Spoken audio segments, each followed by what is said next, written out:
Literature Award from Lions Club in 1990. Best Professor Award from 24/7 Customer and Ascent Company on World's Teachers' Day on October 5th, 2008. Bharat Jyoti Award from International Friendship Society, New Delhi in 2006. Sulochana Garu gave over 100 radio talks on varied topics, and Vishal Andhra Publishers brought out all her radio talks in form of a book, Vinyogadaruలకు Melkuvalu, which was released by Padma Sri Akineni Nageswarao Garu. Ma'am has presented 2 research papers in 2 international conferences held in Colorado Springs, USA in July 2009. Ma'am also has chaired sessions in international conference and national conferences too. And the list goes on. We thank you, ma'am. We thank you for taking up a session for us. We are blessed to have you today. Thank you very much, ma'am. Thank you. Thank you very much. Good morning to everyone. Sir, Durga Prasad sir, can you speak few words? Ledamma, Madam Gariki, let her please start off. We don't want to interrupt her now. Madam Durga Prasad sir, our Joint Secretary of Vignan Jyoti, all our institutions, Madam Sulochana Madam. Okay, good morning, Andy. I do not know who are the others there. Nageshwar Rao Garu, Harishchandra Prasad Garu, Durga Prasad Garu, Achutaram Prasad Garu, everyone, and Aruna Kumari Garu. Thank you, Madam. Thank you. Good morning. Thank you. Today we have selected a topic like how to become better. Definitely we are becoming better every day, because every day we sometimes, learn some new things through such webinars. We learn something from the books. We learn something from the friends. We learn something from the students also, and we learn something from the elders also. But if at all you are in a profession, then how to become better day by day? That is our concern. Now, teaching is not a job, it is a profession.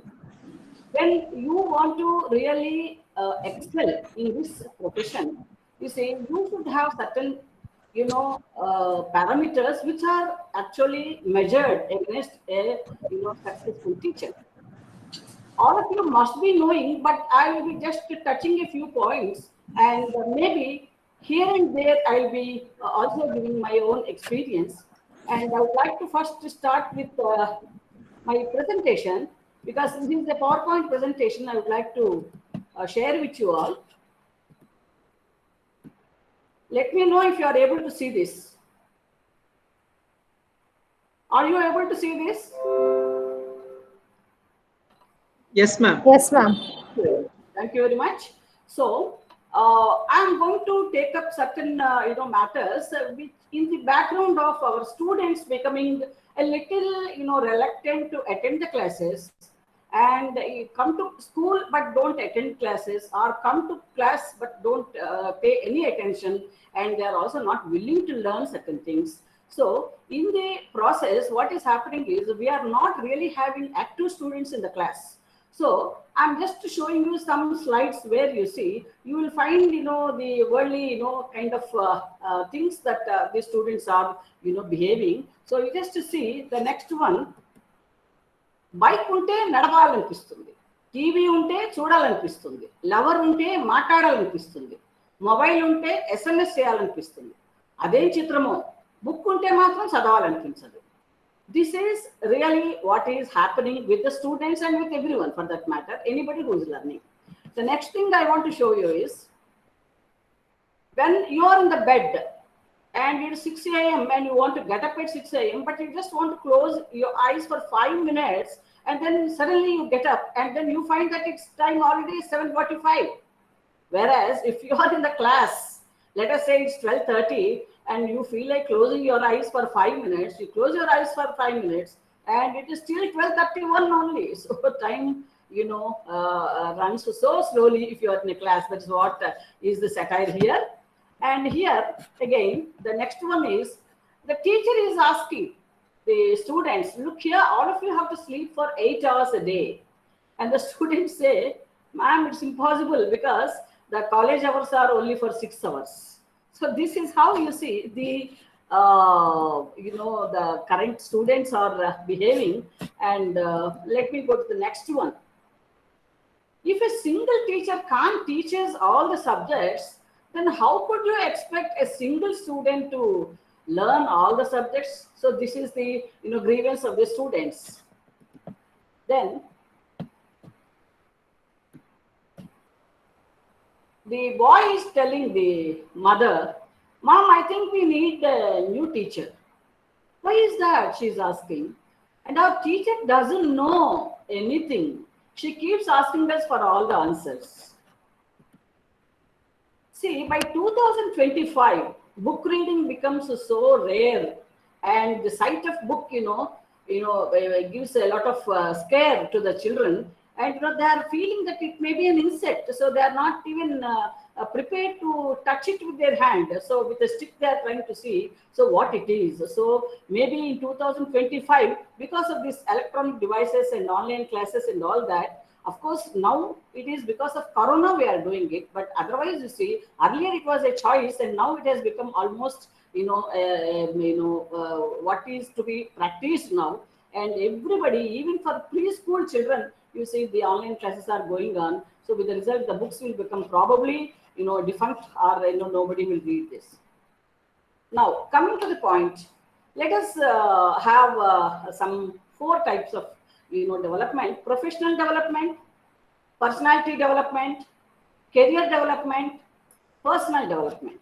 So I will be combining all these things and I'll be talking. Now, coming to the question of professional development, as I told you earlier, all of us teachers are not doing teaching job. First, we have to remove that from our mind. We are in a profession. Profession means in every matter we have to be professional, we have to be excellent, and we have to be in the public. So naturally, our attire is the first one that we all have to be very careful about. That is because the dress speaks first and then you speak. If at all they want to assess you, evaluate you, and then talk to you, first your dress speaks. Usually what happens is, when you are very young, maybe 16, 18, 25, maybe up to 30 years also, you have some interest in the, in dressing up well. But once you reach your 40s, you see, mostly ladies, I'm very, frankly telling this, even in the banks I find, but in the teaching profession, see, the teachers have to be well dressed. This is my opinion. Not only my opinion, there was a survey that was conducted sometime back in UCW, that is University College for Women, about how do you like a teacher to be. So they all have given the answer that, you see, they all have to be well dressed. But well dressed, it doesn't mean that they have to wear some costly sarees, grand sarees, and come to school. But they have to be well dressed in the sense, you see, they should have neatly pressed clothes, and you see, they should be presentable, and their sight should give the students a sort of pleasantness, and with a smile on your face, you see, this will complete your attire. And some people, you see, if at all we say grand, if at all we say attire is very important, they feel that, you see, they can wear some silk sarees and very big border sarees and all that. No, we have to be officious in the sense, you see, we should not wear such sarees which will really attract the students, and they'll be talking about our dress only. Even men, I don't know, is it a women's college, Aruna? I'm sorry, women's school, girls' school? It's a co-ed. Not girls' school, co-ed. Fantastic. So men also. Most of the teachers are ladies, except four. All other teachers are ladies. Around 50 teachers are here. Oh, fantastic.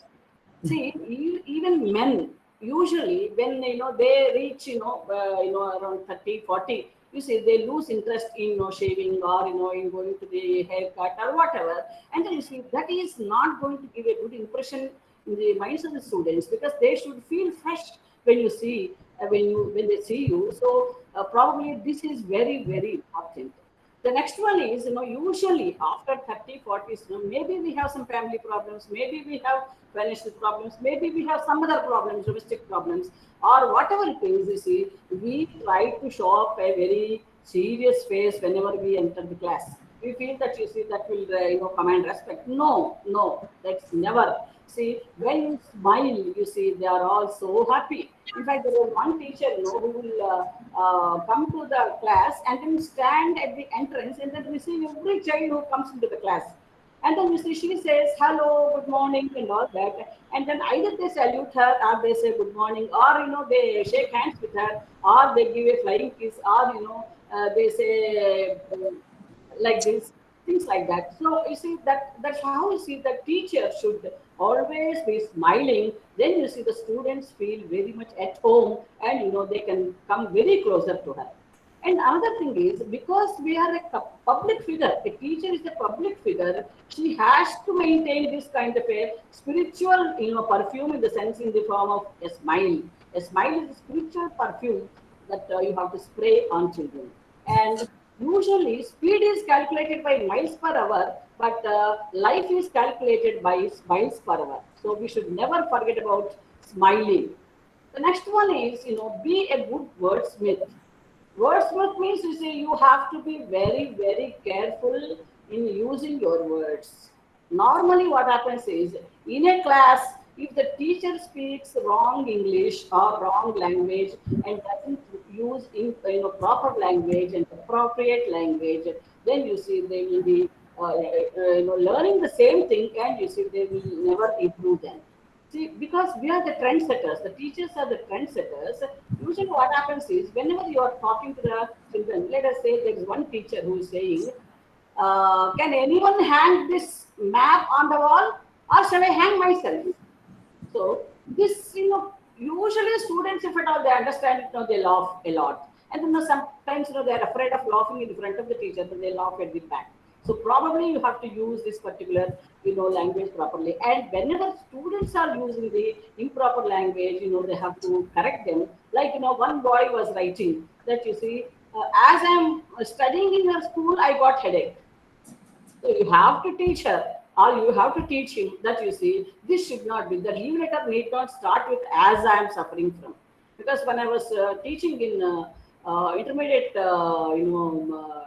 students, way back in 1975, we used to collect the leave letters, if at all they are absent for more than 2 days. And then you see, they usually we don't read the leave letter, just, as a, formality we take it. When I read it, once the girl was absent for 4 or 5 days. So I just, opened the leave letter and read. It is written, as I am suffering from my sister's marriage, I may be given 4 days of leave.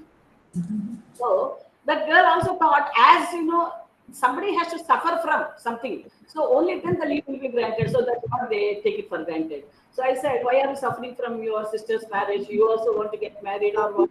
And that girl was too small, to understand or respond. But this is how the people talk. And one more thing I want to tell you: there should be some appropriate word for everything. There is a a term that has to be used, a jargon that has to be used. Like one boy, a man who wants to get married, because his mother has been after him. You see, you have become an executive officer, but still you see you're not getting married, and if you delay it further, you will only get aunties, not girls. So that man, okay, to satisfy the mother, asked his PA, come on, you give, ad, my details, you please give an ad that I want to get married. Then the PA has done it, and after 1 week, he has brought all the letters that he received as response to the ad. Then you see, he was reading, and he was so happy that so many wanted to marry him, and he has to select one of them. So he was very curiously going after the letters, and everyone has written, take mine, take mine. Everybody is writing the same thing, take mine, take mine. He was wondering what happened. 10 letters, 15 letters, 20 letters. He was written, take mine. Then they were wondering what happened. Then he called the PA and he said, and what did you write the ad? Which means he has written wanted wife. So Every man wants to get rid of his wife, so they're writing take mine, take mine, take mine. So the wife is different from guys, and they have to use that particular word, because whenever you are not using. How many of you are Telugu people here? But almost all of them, they know the Telugu. They can understand the Telugu, except two people. Okay, because in between I'll be using some Telugu. That's why I want Yes, yes, no problem. They also can understand, but they can't speak. Only two people. See, whenever lady we say అమ్మాయి కన్నది బాబుని కన్నది అని చెప్తాం. అయితే ఒక animal కనుక ఒక బేబీని ప్రసవించినప్పుడు మనం ఏం చెబుతామంటే ఈనింది అంటాం. అలాగని ఆ ఈనింది అనే మాట మన మనుషులకు వాడామనుకోండి చాలా తప్పైపోతుంది కదా. ఆవిడ ఇవాళ ఆడపిల్లని ఈనింది అని చెప్పాం. అంటే ఇది నిజానికి మీనింగ్ ఒకటే అయినప్పటికీ కూడా they will they will carry a different meaning altogether, because that term is very, very important. What is to be used for the human people, what is to be used for the animals. Now coming to the next question, the speaking in a medium voice that is audible to the other person, not too loud, not too feeble. Usually the students they will complain that ma'am, we are not able to hear you. Depending upon the audience, depending upon the size of the class, depending upon the distance we are having, you see, we have to raise our voice or we have to reduce our voice. And if at all we are at a distance, then you see we can always be using very medium voice. Sometimes you see, even if it is not required, we use loud voice, and that will give a different signal to the other person.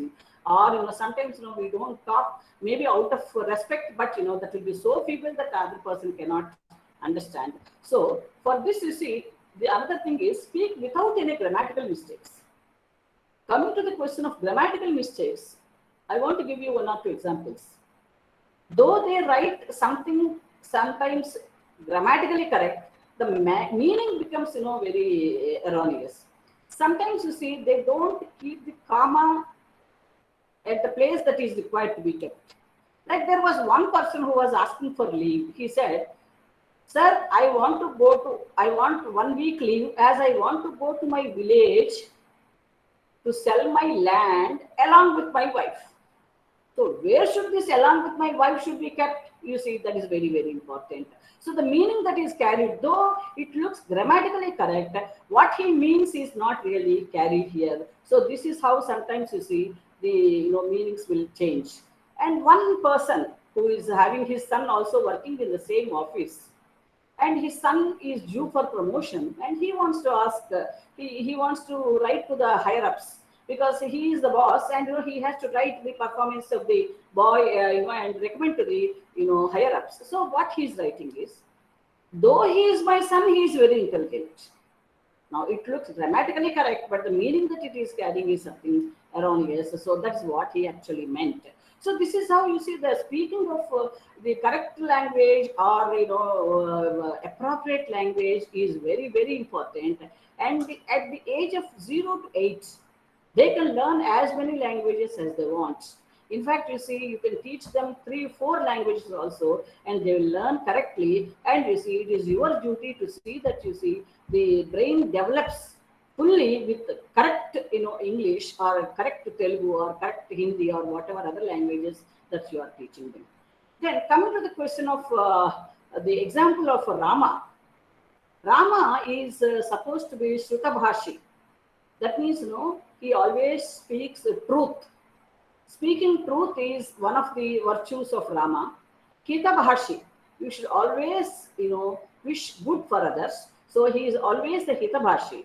And Mitabhashi, some people they keep on talking chatterbox, we call them. And there won't be any sense also, there won't be any meaning. They keep on talking, jumping from one topic to the other. But of course, that kind of a habit is there even to the teachers, because there is one small joke which I want to share with you. One person was telling his friend, look, give me any topic, I can talk for hours together. So the other fellow said, see, without any topic, I can talk for hours together. So that is a teacher.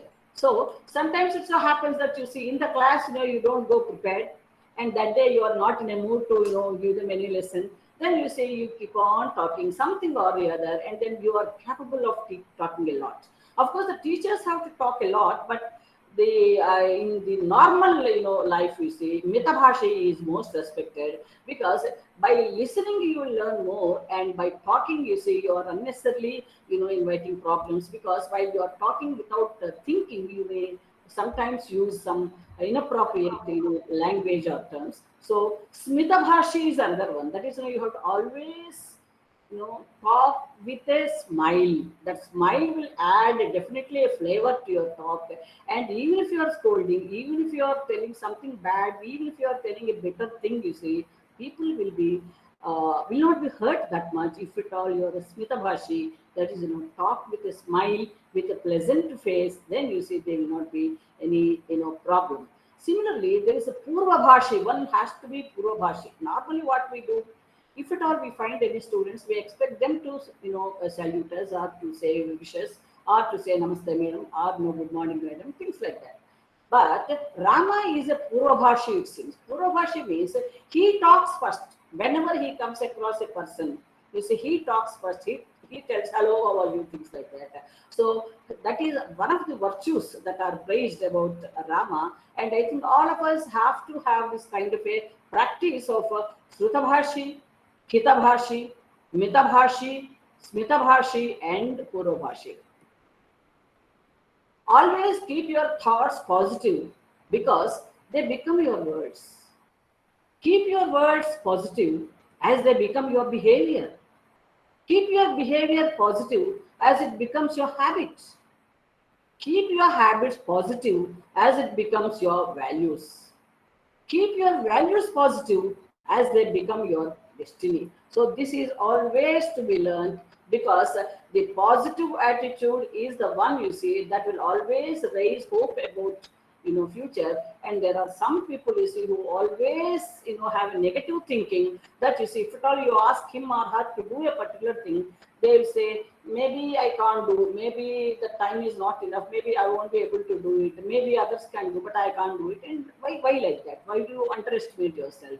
So if at all you talk something positive, you see, automatically your system will take positively, and you start thinking positively, and then doing things positively. So that negative attitude has to be cut off, even if the students have it. And you also have to be positive always whenever you are speaking with the students. The next one is, don't praise yourself and don't disrespect others. There is one story in Mahabharata, I think all of you know. గాంధీవాన్ని తిడితే కనుక అలాంటి వాళ్ళని చంపుతాను అనేది ఒక శపథం, అర్జునుడు చేసినటువంటి శపథం. అయితే ధర్మరాజు యుద్ధంలో కర్ణుడి చేతిలో చావుదెబ్బలు తిని ఇంటికి వచ్చేసాడు. అయితే అర్జునుడు వెళ్ళి కర్ణుడిని చంపి వస్తాడు, ఎందుకంటే తన అన్నని బాగా హత్య చేశాడని చెప్పి ఎక్స్పెక్ట్ చేస్తూ ఉంటాడు ధర్మరాజు ఇంటి దగ్గర కూర్చొని. అర్జునుడు రాగానే, చంపేశావా, కర్ణుడిని చంపేశావా అని అన్నాడు. కర్ణుడిని నేను చంపలేదన్నా, ఇప్పుడు టైం కాదు, ఇప్పుడు చీకటి పడిపోతుంది కదా, అందుకని యుద్ధాన్ని విరమించాను అన్నాడు. అతనికి ఆ అవమానం, ధర్మరాజుకి అవమానం ఎంతగా ఉంది అంటే, అతను భరించలేకపోతున్నాడు అనమాట. ఆ పగ చంపొస్తాడేమో, తన పగ తీరుతుందని అనుకున్నాడు. ఎప్పుడైతే ఏదో సాకు చెప్పాడో చంపకుండా కర్ణుడిని, నీ గాంధీవం ఎందుకు అవతల పడేక, నువ్వు అదో పెద్ద ఆభరణం నీకు అని అంటాడు. అనగా ఇమ్మీడియట్ గా అర్జునుడు కత్తి తీస్తాడనమాట. నా గాంధీవాన్ని అవమానపరిచిన వాడని నేను చంపేస్తాను అంటే, అక్కడ కృష్ణుడు ఉంటాడు. ఇదేం గొడవ మీ ఇద్దరు, మీరు కౌరవులతో పోటాడాల్సిన మీరు పోటాడుకుంటున్నారేమిటి, ఇది కరెక్ట్ కాదు. అయ్యో, నేను అనవసరంగా అన్నని నేను చంపుదామని అనుకున్నాను, ఎట్లా ఇప్పుడు? అట్లాగే ఈ అర్జునుడు చంపుతానంటున్నాడు కదా, ఓకే చంపు నన్ను అంటాడు ధర్మరాజు. కృష్ణుడు అంటాడు, అలా కాదు, ఎప్పుడైతే నిన్ను నువ్వు పొగుడుకుంటావో అది సూసైడ్ కింద లెక్క. అందుకని నువ్వు ఒకసారి పొగుడుకో, నువ్వు పొగుడుకో, నా గాంధీవం గొప్పది, నేను గొప్పవాడిని, నేను మహావీరుణ్ణి, నేను ఇంతమందిని చంపాను యుద్ధంలో, విజయం నాదే అన్నట్టుగా నువ్వు మాట్లాడు, నువ్వు పొగుడుకో. అది సూసైడ్. అందువల్ల ఏమిటంటే ఇప్పుడు నువ్వు చంపడానికి రెడీ అయినప్పుడు ధర్మరాజు నిన్ను చంపాలనుకుంటే కనుక ఇది నీకు నువ్వే ముందర సూసైడ్ చేసుకున్నట్టు అవుతుంది. అయితే ఇప్పుడు మరి వేరే వాళ్ళని, పెద్దవాళ్ళని చంపాలి. ఇప్పుడు ధర్మరాజుని చంపుతానన్నాను కదా, మరి నా శపథం వేస్ట్ అవుతుంది కదా. నా సంగతి ఏంటండి, నీ సంగతి ఏంటంటే ఎవరన్నా పెద్దవాళ్ళని నువ్వు అనడం కానీ, దూషించడం కానీ, చెడు మాటలు మాట్లాడడం కానీ, అవమానించడం కానీ చేస్తే కనుక అది చంపడంతో సమానం. అందువల్ల నువ్వేం చేస్తావు అని అంటే ఆయన్ని కొన్ని తిట్లు తిట్టేసే, అప్పుడు మీ ఇద్దరి శపథాలు కూడా నెరవేరుతాయి అని చెప్తాడు. సో దీనిలో మనం తీసుకోవాల్సినటువంటి మంచి ఏమిటి అంటే you should never praise yourself because it is suicidal, and you should never disrespect others or especially elders because that is equaling to murder. The next one is like motivation. You should always motivate students because the students are sometimes, you say, they are coming from different backgrounds and they expect that you say you motivate them and you say they so that they become good students.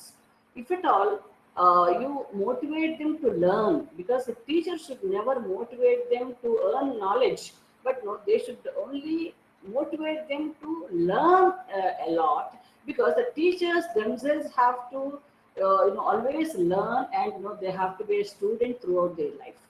So for that, you see, always you have to see that you see you motivate others or you motivate yourself, so that you see your health improves, and you will never have any pessimism, and you will always love to work, love to teach, love your students, love your family, love your society.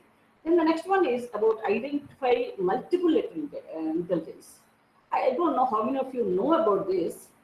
The students' learning skills are different, and whenever a student can repeat what you are saying, or if at all he recites whatever you have already told, then you feel that he is very, very intelligent. If at all he can work out the problems correctly in less time, then you feel he is very intelligent.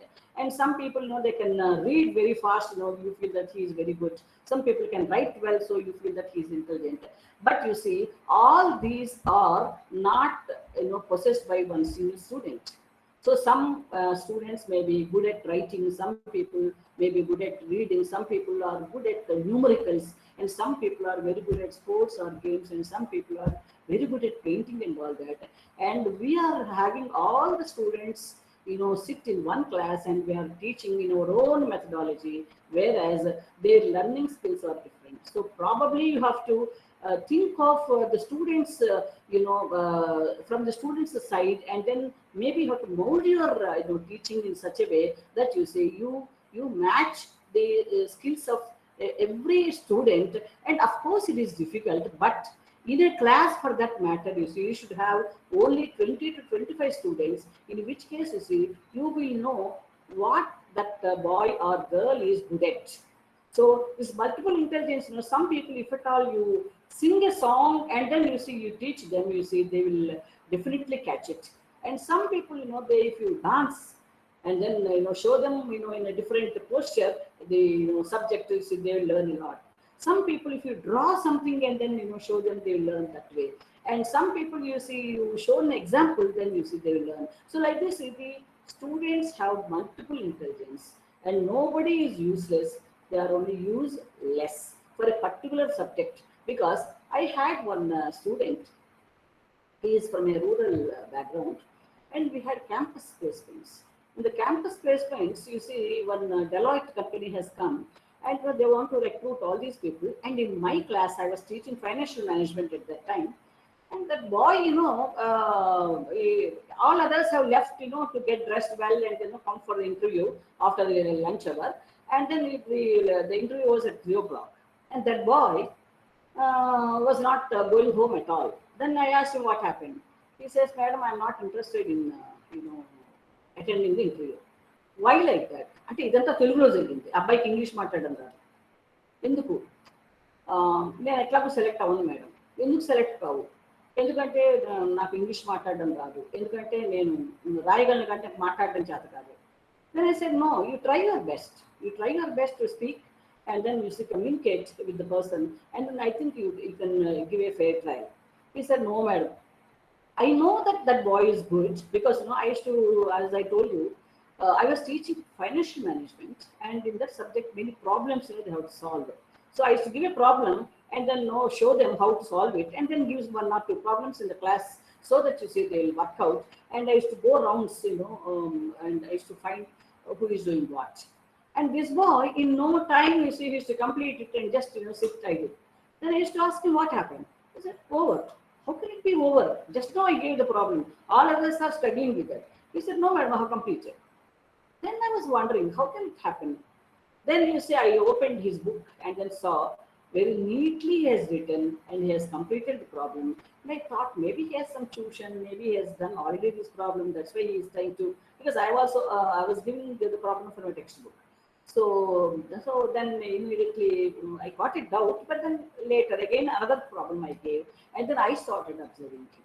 He so keenly, as I was dictating the problem, he was trying to do some work already, and then when others have started, he has already done half the problem. And when I went and I was only observing him, only going here and there, and then where other students are taking 15 minutes, he is taking 5 minutes and 15 minutes. So I know that he is very intelligent, he is very good at numericals, but he cannot face the interviews, he cannot talk, he has got that stage fear, he has got a lot of hesitance, and he has got a lot of inferiority complex because he is from a rural background, he has come from a district. But there is a spark in him, but the interview people they don't want such intelligence, so they started taking only people who are very good at talking and talking and talking. And then I went and requested them, see sir, please take this boy and then give him some desk work. And he said, no madam, he is not able to talk anything. Then I said, no, you give him a trial, he will be an asset to your organization, please take him. They said, no madam, it's not possible because we need to talk in English to all different country people. And Deloitte means it is a tax company where they'll be giving the tax consultation to different countries, and different countries speak English or other languages in a different way. And this boy cannot speak even normal English, so we cannot. Then I said, no, please give him some desk work. Maybe he will be observing and then he will learn in a course of time. So you just give him a chance and see. Then they said, okay, madam, since you are saying, because you are the head of the department, because we need people on your word, I am taking it. He said, but in case within 3 months, if he is not improving, I will, I have to send him back home. He said, fine, you give him 3 months time. Then I told him, see, try your best. Then he went, and in 3 months, he has picked up a lot. And he has become the most, respected employee in that organization. And now he is holding a very big post in Deloitte. So sometimes it so happens that we cannot identify the actual intelligence that boy is having, that the girl is having. So Tare Jameen Par, we have seen the picture in which the boys look very slow or disinterested, but they have some spark, they have some sort of an intelligence to display. And unless we give them a chance to display that, it is not that will not come out. The next one, we have to maintain emotional balance. That is, usually what happens is teachers get very angry, and sometimes they also are biased in the sense they are very good to some people and they are very bad to some people. And this will definitely create some sort of a ill feeling in the minds of the students, because they are after all small children or big children also. If at all you keep on scolding some people, they feel very bad, and that is not your attitude, because you are not talking like the others. So this kind of a bias and may happen because you are not able to balance your emotions, because some people they may irritate you, but still you are a public figure, you are a teacher, you have to be very, very careful when you are dealing with the students' minds, because the heart of education is education of hearts. So you have to reach their hearts. So for that, I remember in intermediate, not in intermediate, I think it was in BCom second year, I used to teach accountancy to them, and then I used to be very particular about the class timings. If at all it has to start at 10 o'clock, it has to be started at 10 o'clock, and all the students have to come by 9:55 and be available to me, so that at 10 I enter, and then you see I start the class by 10:05 after taking the attendance. And if at all anybody is coming late, normally I don't allow, but it so happened that after 15 minutes of my class, one girl entered. Then you see, I scolded her and very badly and made her stand for some time, and then you see, allowed her into the class. Then I started continuing my lesson, and after probably another another 10 minutes. So at the 10:25, another girl has come. Excuse me. By then I have already, started my lesson, and I'm in no mood to, scold her. Added to that, you see, she is normally a very, punctual girl, and she never comes late to the class. So she came and she said, "Excuse me," I allowed her. Okay, the class is over. Then I was going to the staff room. That girl whom I have scolded very badly has come to me. "Madam, I want to talk to you." I said, "What?" "Madam, I just came 15 minutes late and you have scolded me this much.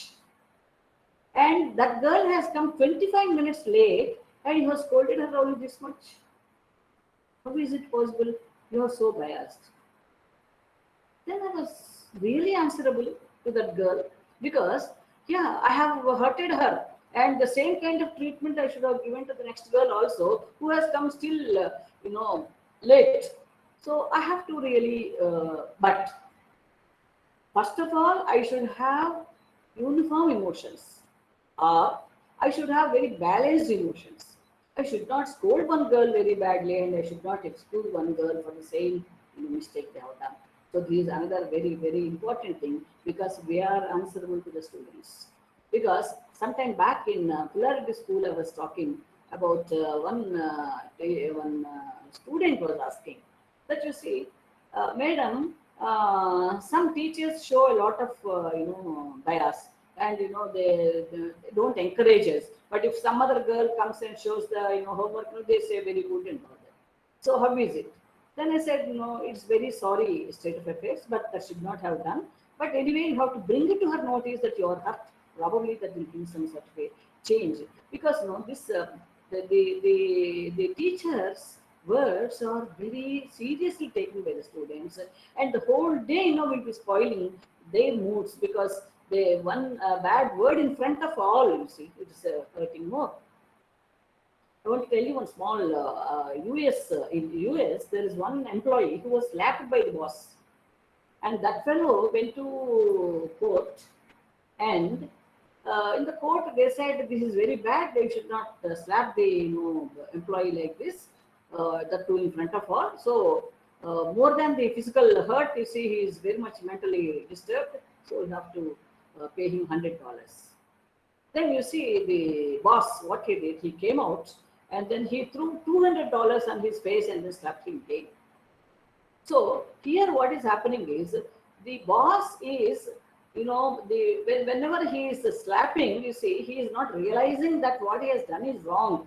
And because he has got money, you see, he is throwing at his face and then he's saying that, you see, okay, for $100 for what I have told you last time, and now for this, slap another $100.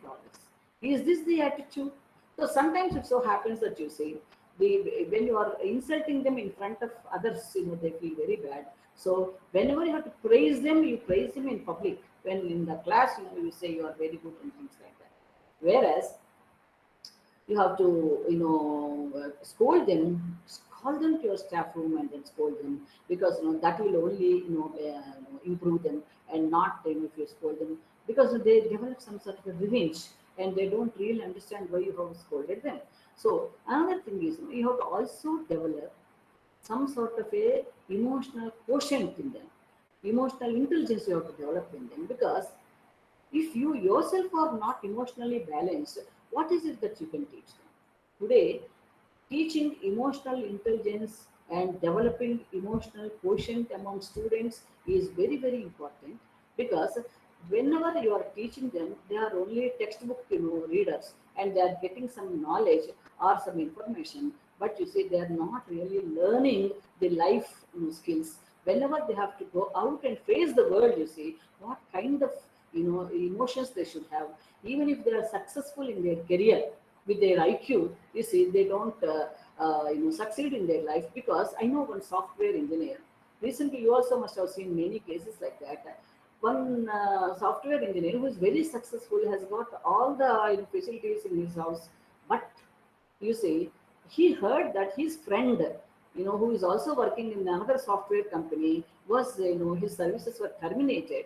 So, he was very much upset, and he was not having any money for 2-3 months. He somehow survived with the saved money, but later, you see, he started begging, "I want some money." So this man who is successful, he imagined, in case my job also is gone, maybe I also have to become like that. I don't want to face such a situation. So he has committed suicide. Such a successful, nice person. He's a very good, employee, and he does a lot of good work, and his performance is very well appreciated. But but he is not having that emotional balance, and that spell of a moment, you see, he just got little worked up, and he has committed suicide. So most of the children now, you see, are coming out with their grievances, and you see they are committing suicides. చిన్న చిన్న కారణాలు, అమ్మ పట్టాలు కొనివ్వలేదు, కాలి పట్టాలు కొనివ్వలేదు, suicide. TV ఎక్కువసేపు చూడొద్దని చెప్పి suicide. అంటే ఏంటి? They are not having any kind of balance in their mind, that they can't take the words of the parents.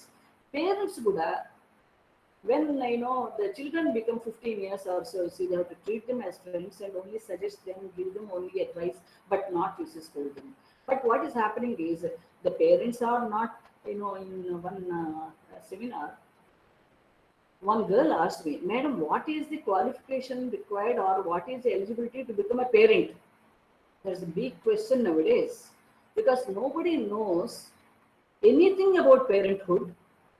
They just get married at the age of 15 or 20 without any formal background, formal educational background, and you see they get married. Even those who are having educational background also are not knowing what to do when the child is born, and what is his or her psychology, and how to deal with such people, and what type of values we have to teach them. All this is not done in the present days by parents. So that's why you see, when for the marriage they have kept one age limit, 18 years. Also for becoming a parent, you see, they should always have a qualification. That is, they should know some sort of a child psychology, because in the coming new education policy, they are saying that, you see, early childhood is very, very important, and all the Anganwadis that are there, they are all run by untrained teachers. They are all 10th class passed, and they don't know anything about. They only discipline the children. They make them sit quietly, and since the government is providing some nutrition, you see, they give the food, and after that, you see, they don't teach them anything. They don't try to understand as to what is the latent talent in each child. What is he or she good at? And are they observing them? No, nothing like that. No games, no sports. If at all there are 1 or 2 toys they give them, but in most of the Anganwadis, if you observe, you see, all of them are untrained, and you see the children are getting spoiled in the hands of the untrained teachers. So about this point, at the end, I'll talk about it, because we have a course about early childhood care and development, and about that I'll talk. And that is the need of the our now, because in the new education policy they are talking about the early childhood, which is very, very precious, critical, and we have to be very, very careful at that particular age when we are dealing with them. And spiritual quotient is one, you see, you have to always teach children the empathy. That is, whenever you hurt others, how they feel, you should first you imagine how you feel in case other person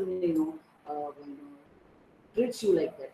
Because Telugu ఒకటి ఉంది కదా, ఒరిలేవి నరించిన అప్రియము తాను ఉరులకున్నవి చేయకునికి పరాయణము పరమధర్మ పదములకెళ్ళని అంటారు. అంటే మీరు ఏదైతే ఎదుటివాడికి చేస్తారో అది మీకు కనుక వాళ్ళు చేస్తే మీరు ఎలా ఫీల్ అవుతారో అలాంటివే మీరు అవతల చేయండి. మీరు మంచి చేస్తారనుకోండి, వాళ్ళు కూడా మంచి చేస్తారు. ఎప్పుడైతే మీరు వాళ్ళని ఏదో ఒకటి అంటున్నారో వాళ్ళు అలాంటి మాట మిమ్మల్ని అంటే మీరు ఎలా ఫీల్ అవుతారో అది మీరు ఆలోచించి మరి చేయాలి. This is nothing but spiritual quotient. This is developing empathy among children. Next thing is we are having a big problem, that is, you see, in the class, you see, they don't want to sit, and they always feel like going out or bunking the classes, and they go to college or go to school, but they never bother to sit in the class. And you see, unless you see they feel that they are really getting some benefit out of that particular class. So for that, you see, the recent seminar we have done is on innovative teaching methods. That is, you see, usually what happens is when you keep on teaching something very serious, maybe maths, maybe science, chemistry, whatever, you see, then you see suddenly you just stop for some time, and then you give them some joke or tell them some story, or you quote from your Vedas or Kavyas or whatever, and you just make their situation a little lighter, so that you say everybody will again, because their minds will be so heated up that you see they feel like, my God, it is so important. Because usually whenever we teach something, the students will ask, will it come as a short question or an essay question in the exam? So depending upon that, they want to get in touch with that particular subject or topic. That is not. Actually, this has to be, whatever we teach has to be used for the the application part of it. So that applied knowledge we have to teach them. And you see, whenever we are teaching something, you see, just see that you see, first you start with something general, and then you see you start telling a story, or give a good quotation or things like that. And then you see, naturally, you see, then you are Madam, may I request you little bit voice increase? Oh, really? Yes, really. Okay. So Thank you. okay. Right. I have drawn it a little nearer to me. Is that okay? Good. Now it's good. Oh, good. Thank you very much. Yeah. So probably you have to adopt some innovative teaching methods, like maybe storytelling, maybe quotations, maybe group singing, or make them learn values. That is, you see, in a song, you see, you can include values and then make them sing, or in a dance, you can just make them dance with some sort of a good words, or give them a story. Because anytime you give a story, you see, they'll all be very much interested. So in the new education policy, they're all saying that they're emphasizing that storytelling is very, very important. Because whenever you say అనగనగా ఒక రాజు ఉండేవాడు అనగానే immediate గా వాళ్ళ attention మీరు draw చేయగలుగుతారు.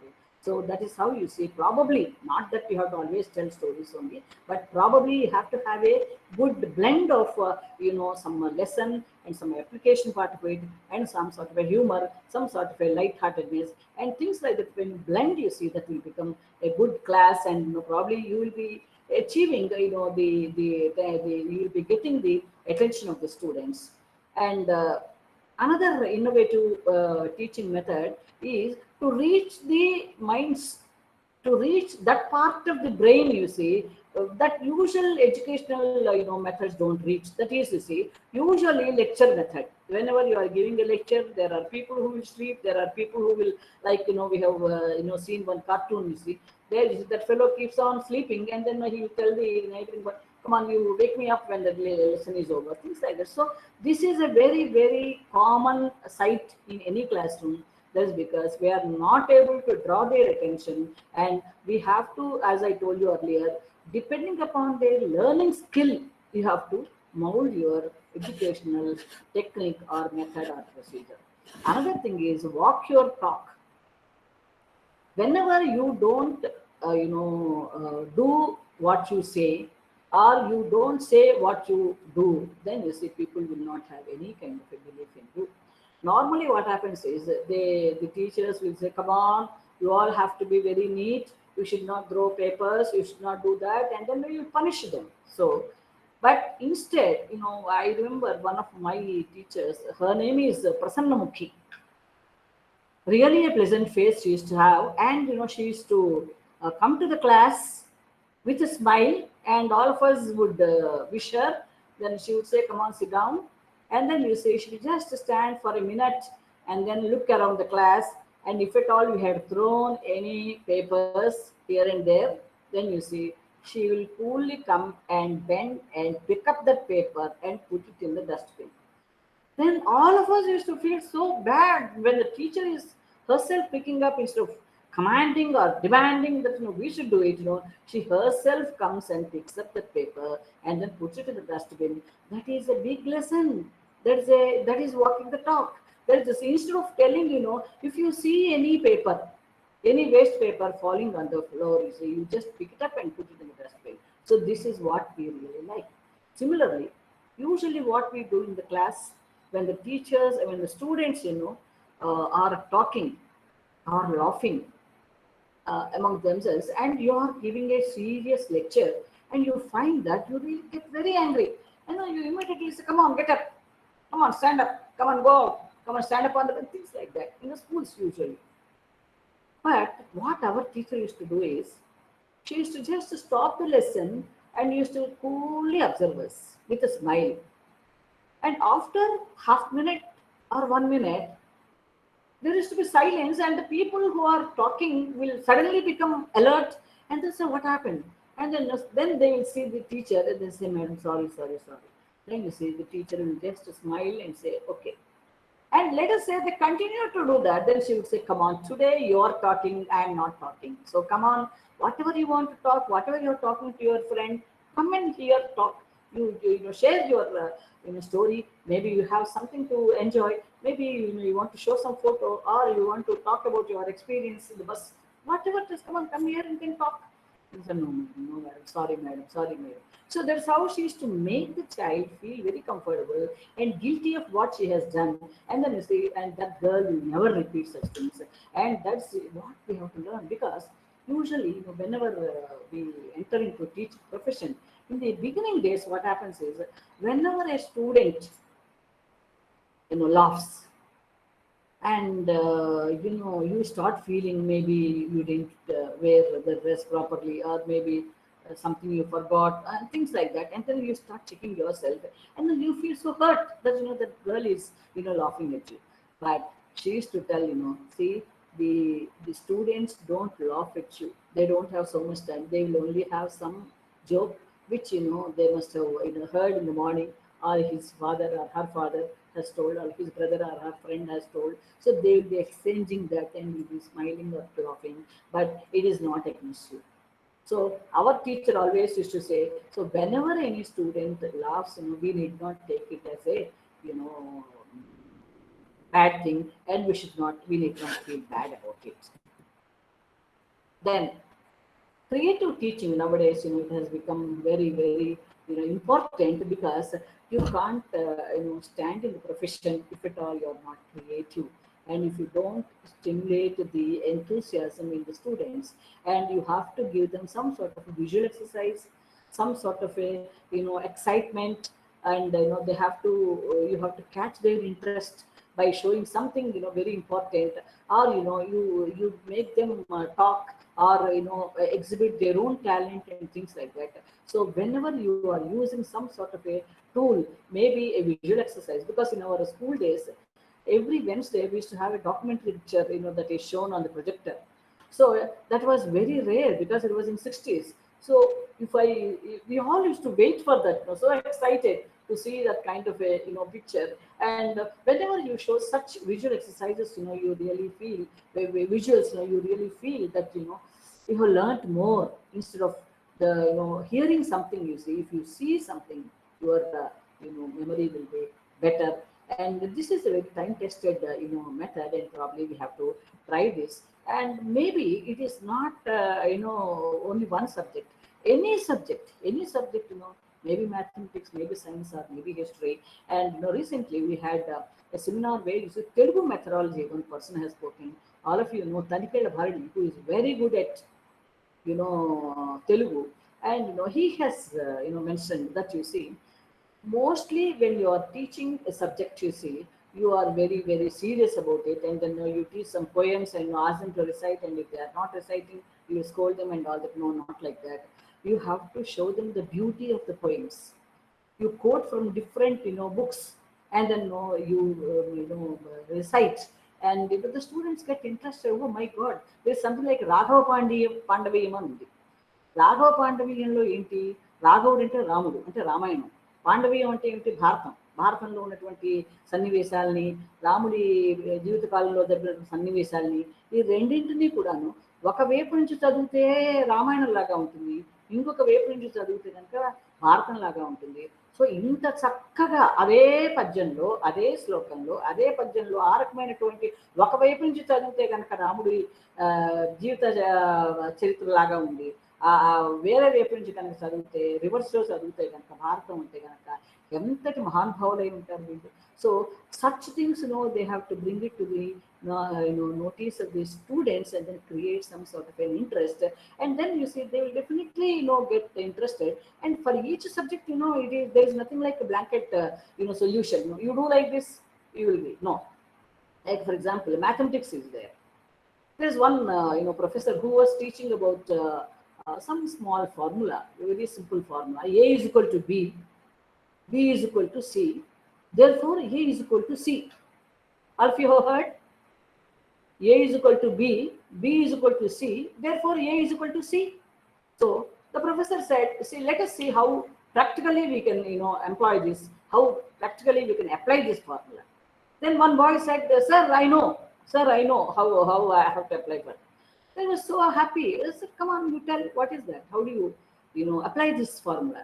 And he said, sir, I love you, you love your daughter, therefore I love your daughter. So this kind of boys are there, and whenever you make some sort of a joke or something, you see, you should be ready to take that retort from the students also. And the same kind of practice should not be applied in mathematics, in science, history, maybe commerce, maybe accounts, maybe taxation, maybe English methodology, maybe in Telugu methodology, maybe other subject methodologies. So probably you have to think of, there is nothing like you have to do like this. You have to create some new ways of attracting the students, because all the mothers, all of you I think are mothers, and whenever the child doesn't eat, you make it very interesting, and then you try to change its color, or add something, and then make it a little crispy, and then give them. That means, you see, you are interested in the child eating that particular food. That means, you see, you are also having some sort of a creative mind, and you are making that food not only good to eat, but also is good to see.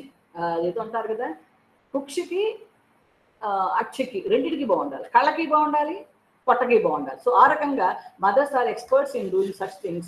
So creativity is not a big problem. So all of us have to be probably creative. And some innovative teaching strategies I would like to tell you. That is, you see, the teachers have to have some sort of a crossover teaching. There is never say that this has to be done like this only, this has to be done like this only. So you combine 2-3 types of methods, or you give them a question. You say that come on, about aeroplane, you come on, you collect some information and bring it tomorrow. Or you can say that, you see, if at all you have seen a military van, how does it look? Or if at all you want to see a policeman, how does he look? So you draw that figure. So you ask them to collect some information. Like for example, corona is there. So about corona, what should be done, what should not be done? You collect the information and bring it. Tomorrow I'm going to talk about viruses and about infections. So you bring this particular. So you are trying to give them some questions, make them think, and then learn something, and then come back, so that you see, it won't be like you are teaching monotonously, and then they're listening with sleeping eyes and all that. So then you see, each one will be very enthusiastic to show you what they have collected. Nowadays internet, everybody can see. So you see, you can just give them some sort of a question or some sort of a topic, let them prepare, and then come to you. And teaching through smart boards and flipping classrooms, that I'll show you in the coming pictures, and collaboration, virtual reality, 3D printing technology. Smart boards, all of you know, and flipping classrooms, what you do is, sometimes you have a classroom in the school, and sometimes you take them out. Once, in Koti Women's College, there was one ayah who has to come open all the rooms and then clean them and keep them ready. Maybe she was doing well, and by the time all of us, by the time I went to the college, you see, all students are standing outside. Then I asked what happened. Then they said that Madam Aya has not come, she has not opened the books. Then I said, okay, let us go out and sit under the tree and have the subject today. Then they were all so excited, so excited. They all came running, and then they all sat nicely under the tree. And then you see, they just brought one small chair to me, and then I sat, and then you see, I started teaching. And I found a lot of sparkle in their eyes. Like, they are very close to the nature. They are very, enjoying that kind of freedom. You are not imprisoned in a classroom, so you are just coming out, and they feel very happy. Similarly, collaboration is another way of teaching. There is, you ask some other teacher to take up one unit in your subject. Then what happens is that all of us are good at some things, and if at all your friend who is also a teacher in the same class, for the same class, you ask her to take up one unit. Then you say students will know what is the style of others in dealing with that particular subject. So probably you can say, come on, the strength of other friend, you ask her to come and teach this particular unit. You go and talk, you go and take up another topic in another subject, and you see this kind of collaboration. And sometimes what you do, you give an assignment to the students, and then say, come on, tomorrow I'm going to teach this, but before that you collect the information, and then you stand here and give your performance. Then they present their part of it, and then when they themselves are reading and collecting the information, they get more interested, and then you see, you can give them some more points, and then conclude that will become a very, very interesting program. And coming to the virtual reality is, it looks like real thing, and then you see, you can always show them some pictures and some sort of a lesson, whatever you are teaching. Probably you can show them some pictures which look like as though they are happening in front of your eyes, and it's enjoyed by the students very much. So probably that also has to be done. And 3D printing technology is another thing. You see, they are almost showing you as though it is happening in the, suppose in a laboratory, some test, some experiment you are doing. You will show them like how it looks like, and then it almost, you feel that it is happening in front of your eyes. So this 3D printing technology is now very much in vogue, and probably it will also come to the schools where they have to show certain things like virtual reality also. Like, if at all there is something like what that you say, the pilots, whenever they have to go for a trial, you see, they cannot really take a flight and do it, but you see, they are made to sit in a virtual reality sites, and then you see, they almost feel that they are driving it, and you see, they will have that sound effect and all other kinds of that jerky motions and all that they'll get. And if at all they are dashing against something, you see, they really have that. I don't know how many of you have gone to the industrial exhibition. In the industrial exhibition, there's something like a virtual reality show. There, there will be chairs, and they'll give you some 3D, glasses, and you sit and watch, and then you really feel you are in the scene. You are going up and going down, and you're dashing against somebody, and all that. You really have that feeling. So if at all you give such training to the students, you see, that will really enrich their experience, and they get very much interested. So let us see how this crossover teaching or flipping classrooms, whether we can show this. So you see, if at all you teach so many subjects, you see, maybe chemistry, maybe maths, maybe geography, maybe something else, and whenever you are teaching all this, but in a very pleasant atmosphere, then you see, they should always feel fun in learning, because you see, they never get tired in learning things, because whenever you give a punishment to a student to go and stand in sun, let us say, then after half an hour, 1 hour, he faints.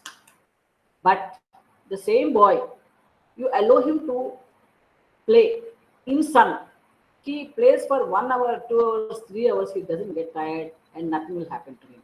That means, you see, he is interested, he is having fun in playing, whereas he is not having any fun in standing just without any work, or by reading the book, he cannot stay in sun. So the actual fact is that it is very sunny, it is very hot outside, but the boy, when he's playing, he's not mindful of that. But whenever he's in the sun, as a punishment, you see, he definitely feels very unhappy. So probably we have to keep this interest in children, that kind of a sparkle you see that girl is having, and that fun you see, that excitement in her face, that is what is we have to create in the children. And you see, they are all taken out, let us say. Normally, if at all it's a picnic or an excursion, the students are taken, I think. And you just tell them, look, okay, you take a photograph, all of you, but you take one nice scene and then give a caption. I'll see who will give a good caption, because there can be anything, so that literary part of it will come out, and that talent of creativity that will come out, and you see they all will give different captions to that, and then what to be captured, what not to be captured, and if it all has captured something, what is the appropriate title that they can give. So like that, you see, they learn. So maybe you can do this kind of a thing also. And this is a flipped classroom. I was talking about flipping classrooms. That is, you see, normally this is how you see, you give a lecture. This is a traditional classroom. And here you see, in a flipped classroom, whenever you take them out, it is an activity today. So maybe they don't sit like this, but they sit very close, but in a different style, and this posture is different. So they feel very comfortable. So this is how maybe we have to make some sort of a change in their. I have seen my granddaughter's school classroom arrangement. There is nothing like benches and chairs facing the board or facing the teacher. They all have some sort of a round table, and some 2-3 students sit, that's all. Each one will have space to write or not to write, and they will take out some book, or they read something, they note down something, they learn, they don't learn. You see, the teacher will not punish them. Look here, you are not listening to me, you please listen to me, I want your attention. All that she won't say. He keeps on talking and she keeps on talking. And even while doing other work also, students capture that, students learn that, and she comes to them and then says, shall I help you in any way? So some people even were sitting in a window. That's what I have seen in that classroom. And some girl nicely stretching her legs and sitting in a window, and then he is listening or not listening. You see, teacher's duty is only to give the information, but give them the freedom how to learn that. So this is one way of flipping the classrooms. This also you can see. This is how you see the instructor prepares the material to be delivered to the class. Students listen to lectures and other guided instruction to class and take notes. Homework is assigned to demonstrate understanding. So this is usually done in the traditional classroom, but here you see they are giving different kinds of assignments, and they need not necessarily sit in a row or in a line, but they can sit wherever they want, and they can see, they don't see, that is all left to them. But you see, the learning environment is changed, so that is called a flipping classroom. This is 3D printing technology. That is, in a laboratory, whatever experiments you are, showing, because all you cannot show, and sometimes it so happens that you see the costly, chemicals, they may get spoiled in the hands of the students. So if at all you want to teach them what happens, in this using this 3D printing technology, you see, you can show them these experiments, and it looks as though you see it is happening in front of them. The color changes and the fumes come, and something is poured into that test tube or things like that. You can just make such arrangements, and you can take such 3D printing technology that is available. Maybe the textbooks will come with such printing technology also. Then you see, you can always use such things in the classroom. Now coming to the question of different styles of teaching, because I'm talking mostly about teachers only, because this is about teachers only, because teachers are the harbingers of change. Whenever you want the society to change, whenever you want a nation to change, whenever you want a nation to prosper, you see, they will definitely ask, the teacher to do it, because in the classroom, you see, the entire future, is decided. And in the classroom, you see, if the students are getting interested in learning something or going for higher studies, you see, it is because of the teacher. Sometimes, you see, because of the teacher, they lose interest in the subject, and they don't want to study further.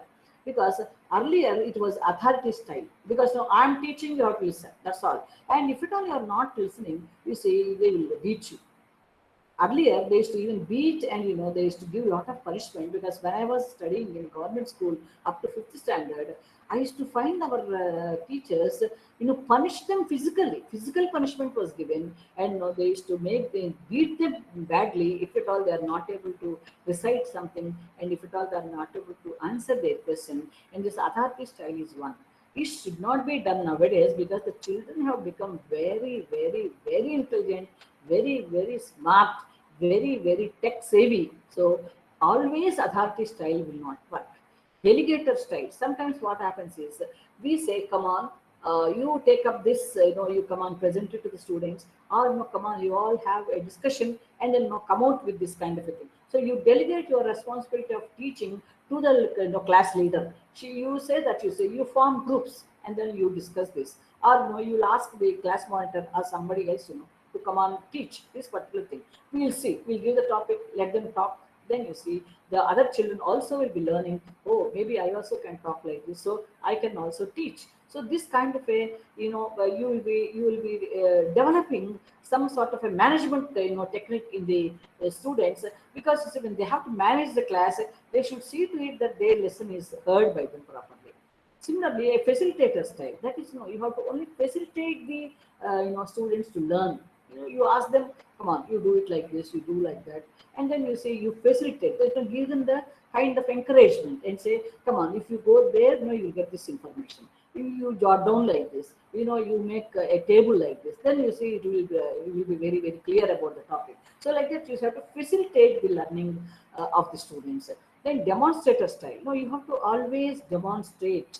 This is a very good style that is followed nowadays, because once you demonstrate something, you see, that will be retained by the students very well. Otherwise, you see, they will, because usually what happens is, students don't listen and act as per what you talk. It is, they observe you. When they observe you, when you walk your talk, when you demonstrate, then you see, that will definitely stay in their mind for a long time. And you see, you should adopt this kind of a demonstrative style if possible. And the next one is about hybrid style. That is, all the styles can be combined, because in a class, because in a small class, if at all you shout something and then you scold them, then okay, the children may. But let us say, at a different level, students will become very arrogant. Sometimes, there are some children who don't want to, listen to the teacher, and then they have a negative attitude, and they have a different background, and they have different, financial status. In some, families, maybe the parents are divorced, so there may be some sort of a second, mother, things like that. You see, so there can be many, many, many disturbing, things that students come with to the class, and probably you have to understand them properly. And wherever authority style is required, you have to use that. Wherever delegator style, wherever facilitator style, demonstrator style, and maybe you have to combine all these things depending upon the size of the students, age of the students, class of the students, and then you see, it will be a successful exercise. Then, of course, I have already told you, incorporate some audiovisual materials to supplement textbooks during those sessions. And these can be models, maybe film strips, maybe movies, maybe pictures, maybe infographics, or other mind mapping and brain mapping tools. Such tools will help their imagination thrive and grow. You see this, how children are so happily, looking at it, and they are really excited. You see the thrill in their eyes, and the kind of spark in their eyes. And the classes, whenever you take outside, as I told you earlier, that I was, taking the class outside, and the students were very much, like in Santiniketan. They all learn under the trees only. There is nothing like any bench out there. chair or whatever, and then you see they teach everything. And in the Gurukul days, it was only, they have to learn whenever the teacher is telling, and they have to learn by heart. But there is nothing like writing and jotting down the points and all that. So that's how the Gurukul system was. But of course, later paper is invented, so they are using paper, pen, and all that. But you see, these whatever classroom, even if you are having a very good AC classrooms also, take them out. You see their reaction. They'll be very very happy. And whenever you declare, you announce that we are going to have a field trip tomorrow, then you see everybody will be so excited. So you please capture that excitement and take them out. And then you see they just take them out, for a walk, maybe to an orphanage. You take them to a zoo. You take them to a prison, and you see that, you see how they all behave, and just take them as to ask them to interact with the prisoners. Then you see they will know as why they have done that crime, why did they come to that, and what type of punishment will be given to what type of crimes. All this, just take them to a prison or to a zoo or to a orphanage or to a hospital, and then show them, this is the how the patients are treated. This is how, you see, these are the equipment that are used, things like that. Just take them out. See, here they are so close to the nature, so they are all excited. See, this boy is definitely, he is enjoying, you see. And they're all, and she is teaching something, and all of them are listening. And this is a very nice environment they are in. It's like a park, it's like a forest, but whatever it is, you see, students are very free, they are very much excited, they are very happy. Sorry.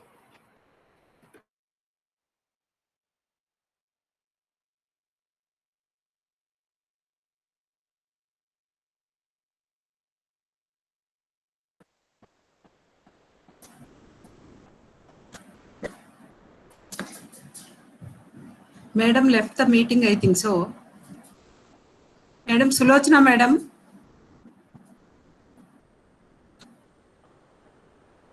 వారికి network problem ఏదో వచ్చి ఉంటుందమ్మా. ఫోన్లో ఒకసారి మాట్లాడండి, తెలుస్తుంది.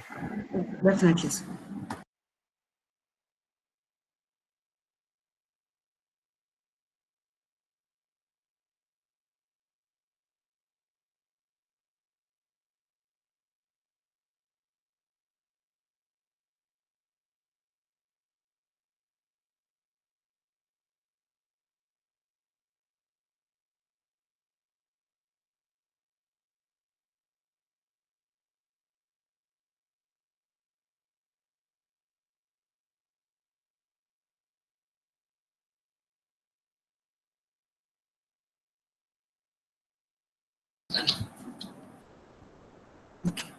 Sir, I called madam. She'll be coming, sir. Maybe she has some network problem. That's what I thought. That's what I thought. Yes, sir, exactly. It's very true, sir.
Hello? Hello, sir, madam. Now we can. Okay, no connection.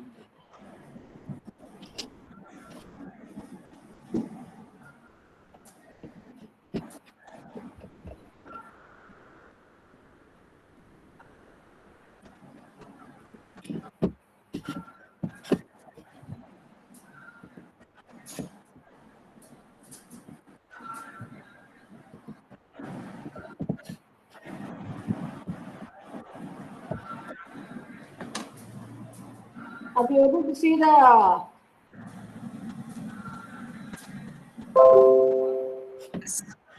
you able to see? Yes, Yes, ma'am. we can. Okay, right. So,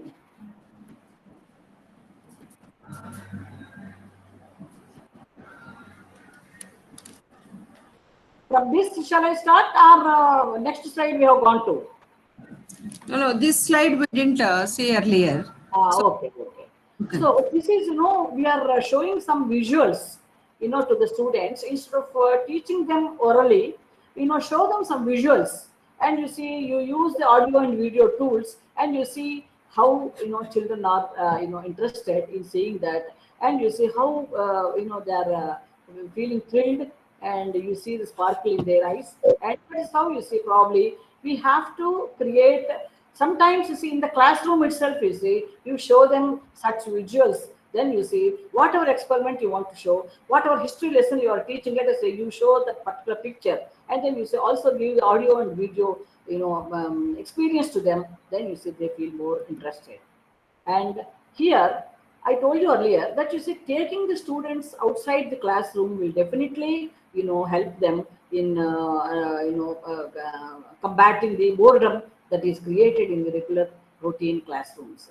Also, you organize, some field trips that are very relevant to the lessons, because in BA, BSc, BCom, colleges, you see, we have college, field trips. If at all, I want to teach them about stock trading, let us say, I used to take the students to the stock exchanges and show them how that stock exchange, stock trading goes on, and how that shouting of, shares, these are available at so and so rate. Earlier it used to be the cry system. They used to go and then shout, and it used to be like a fish market. If at all in a classroom, when we talk a lot, the teacher scolds us, isn't it? So is it a fish market? Why are you talking so much this? Like that, you see, that stock exchange experiences our students had. Similarly, you see, we have got something like a port. Whenever customs, and all that, we teach them, you see, custom duties and all. We take them to the ports. We show them the ship. We show them how the goods are shipped, and how the charges are there. Like that, you see, we take them to the Vizag beach and other ports, and then we show them actually what happens. So whenever you do such field trips, whatever is relevant to their lesson, you take them. Then you see they will enjoy a lot. And sometimes going out of the classroom and walking outside, you see they also feel, because sometimes when we see some children walking on the road, and the teacher will be just asking them to follow a line, and then you see just walk in the same line. In fact, in America, I have seen all the children will be tied to a ribbon, like each child's hand is tied, and the same ribbon is taken to the other one, and then you see all of them will be, because small children also, they will be going in line. So if at all you want to teach them how to how to be alert about the road signals, so what green means, what orange means, what white means, what green means, all this you can probably teach them. And you see by taking them outside, and just make them walk. And this is another thing where you see the children are brought to a small forest, like, and it's like a garden, it is like a forest, whatever. So they are made to sit. See, they enjoy a lot. And this is how you see sometimes probably we can make them come out of their classrooms and get thrilled. You see the boys, how happily they are all playing or fighting, or laughing and all that. And some girls are looking at her as to what she is teaching. So this kind of an experience probably we can give the students very often. And this I have already told you, the real world experience. That is, you see, in some countries, you see, they bring the animals actually to the classroom, and then show them, just they just walk into the room, and they just go away. And then you see the students, they are all protected, of course, and they show them the kind of thing. And this will also definitely spark their interest, and get the children excited and involved. This is, I think, where we have earlier stopped. Here you see teaching, A for apple, B for biscuit. All this is okay, but you ask them to say some other words also. Take them out and then teach. They are sitting in a very free atmosphere, and then you see they are learning. And maybe S is for sun, and also they can think of sky or sun or whatever. So like that, you see the boy is so nicely sitting. Sometimes one-on-one teaching also is required, because there is something like that group behavior, and some people they don't understand unless they are given some individual attention. So such people probably can be brought out like this, and the teacher can just teach them, and his creativity probably can be extracted, can be culled out from the student and exhibited. So probably such things also we can try. And in a zoo, you see everybody is so happy. Yeah, as I told you earlier, collaborate and introduce innovative teaching methods. The end result of the collaborative effort is always immense. As I told you, you make the students teach a particular subject, or give a small topic and ask them to present it to the classroom. Or you ask your friend, who is also teaching the subject to other sections of the class. You just take up this particular unit, or the same unit that she has covered. Maybe each one has a different teaching style. So probably you can expose the students to different styles of teaching, different styles of learning the subject. Probably this collaborative work, this teamwork will also sometimes help. This is again an interpersonal skills. That's in a role play, like usually when you ask children, they say, come on, if you are a class teacher, how do you deal with your students? And if at all if two friends are talking and they are good friends, but suddenly they fight, then what will happen? Or you just ask them to act as a traffic policeman, then they will. So this will bring out whatever knowledge they have got about the traffic, or whatever other sometimes they may be acting as a mother, sometimes they'll be acting as a father, and then how the father scolds the children. If at all he's a child, but when he becomes a father, if he wants to enact as a father, you see what words he uses. So with that, you can even make out what is the background with which he is coming from. So that role play will bring so many interpersonal skills, and sometimes that dramatization, a particular topic, suppose you're teaching them English, and that particular story or whatever, you give them different roles, ask them to play, and you will see.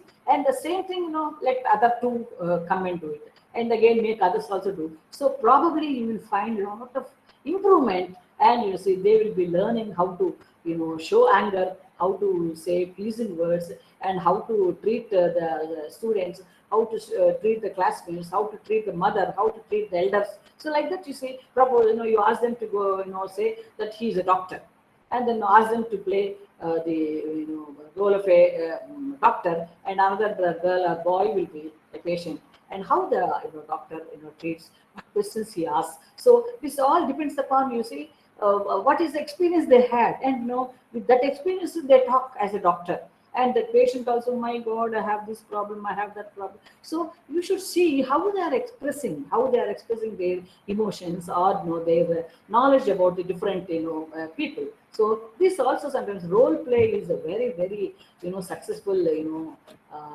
thing, and people are following this. Now I want to tell you certain things about the online classes that all of us are having now.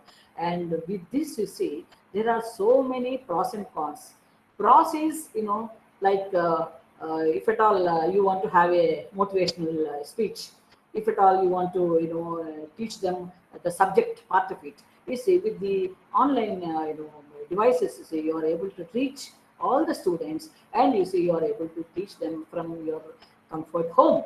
But if at all you are giving this kind of an experience, if it is only one of the methods of teaching, it's okay. That is, for some, you say you teach online, and for some, let us say it is actual physical classroom, it's okay. Otherwise, you see, almost all the students, there are many small children around my house, and they are getting bored now. You see, their online classes are going on, And till recently, because lockdown was there, they cannot come out, and you see they cannot play, they cannot see the sun, and they cannot see other friends, they cannot see their relatives, they cannot go to any other place, they cannot go to a picture, they cannot go to a park, and they cannot go cycling. So all this is really giving a lot of frustration to the students, and also to the teachers, to the mothers, to the fathers, to the brothers. Everybody is unhappy because they are all sitting at home, and you see they are having the online classes. So they're becoming very lazy. I'm telling you, very lazy. There is no physical exercise, no play, and you see they are almost uh, they are all having a smartphone in their hand, and smartphone can do good also, can do a lot of bad also, if at all they are not being monitored by the elders properly. So smartphone has become a necessity, not a luxury. Earlier, you see, there was a time, when only very rich people used to have a smartphone, but now you see it is a must for the children to have, because even for preschool, you see the oh my god, online classes are going on. So I don't know, because my granddaughter is in UKG probably, and she says, mama, నాకు class ఉంది, నాకు online class ఉంది, నాకు meeting ఉంది అంటున్నాను. She will hold that phone and says she is attending a online class. So this is maybe for a small period it's okay, for a short period it's okay, but probably beyond that people are becoming bad. And you see, if this phone has become such a necessity, it's not a luxury even for the rag pickers, because there's some time back in there was a cartoon that a rag picker, he was picking up the rags, and then you see on one hand you see he is also talking to somebody on phone. So phone has become such a necessity in beggars, because long back when these mobile phones have come in Mangalgiri, you see there was a cartoon. You see all the beggars were talking. You see they're all sitting in a line, and then you see they are talking to other beggars, saying that here a party is going on, a lot of food you will get, so come over here, so and so line, so and so street number, so and so place. So they are informing by phone, you see, come and have food here. So that is a cartoon that has appeared. And you see these because of the online classes, or even before that also, you see the parents are very particular about their children doing the what's that you say, IIT, or what's that you say, BTech or MTech or whatever, MBBS. So right from 5th standard, it seems there is one school where they give that orientationally. They start preparing them for the competitive examinations from 5th grade onwards. I don't know what kind of it's really a crime, I feel.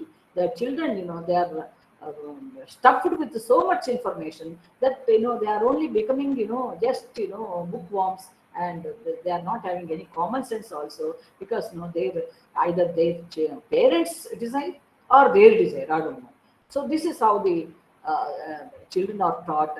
And you see also when they are studying so much for the competitive examinations, their interaction with the parents, with the friends, with the relatives is so less, that you see the parents even forget how they sound like, and they don't even talk. And if at all they talk, also bit answers, like when my children were appearing for the MCET examination, they used to be always studying that books, and so many books I used to buy, and I used to borrow, and bring them whatever book he wanted. So all those things he used to sit in a room and keep on doing. And then whenever I ask him, come on, you want to take bath and then have breakfast, or then he will say B. So that means, you see, I should remember what I have told first sentence and second sentence. Second sentence becomes B. So he doesn't want to answer me that, okay ma, I will eat food and then go to bath. No, he would only say B. That means it's the bit answers. The girls or boys at that age are so much addicted to the smartphones or whatever, and then you see they are not conversing with the parents properly, because this is a very dangerous turn we are taking. The parents should spend a lot of time with the children, and with the kind of online classes and kind of the practice is people are becoming very lazy. You see, Mom has left her phone here. We'll have to walk to the kitchen to tell her to get us dinner. You see the kind of boys, they're all sitting and, with their legs, stretched and, nicely seeing the TV, and they don't want to go and, ask mother to give the food. Here you see they have given a small boy a smartphone, and they are feeling that, you see, the battery died, so can you help me? So 1 minute, I'll take to the previous one.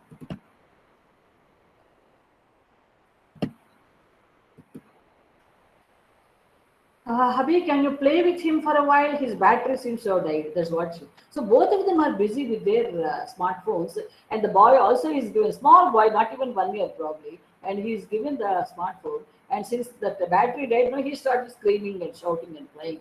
And she's saying, "Can you play with him for some?" So playing also is becoming like a duty. So this is really very, very bad. And here you see, I was sad. I did not have a home. But till I met a man who did not have a phone.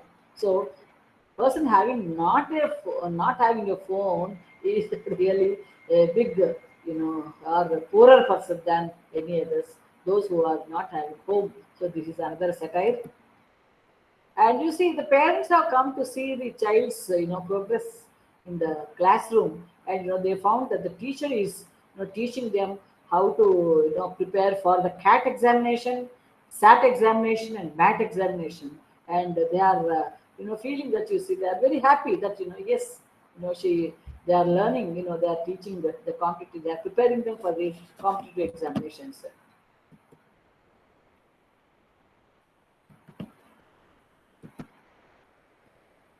So here, this mother is saying, he's always with the phone.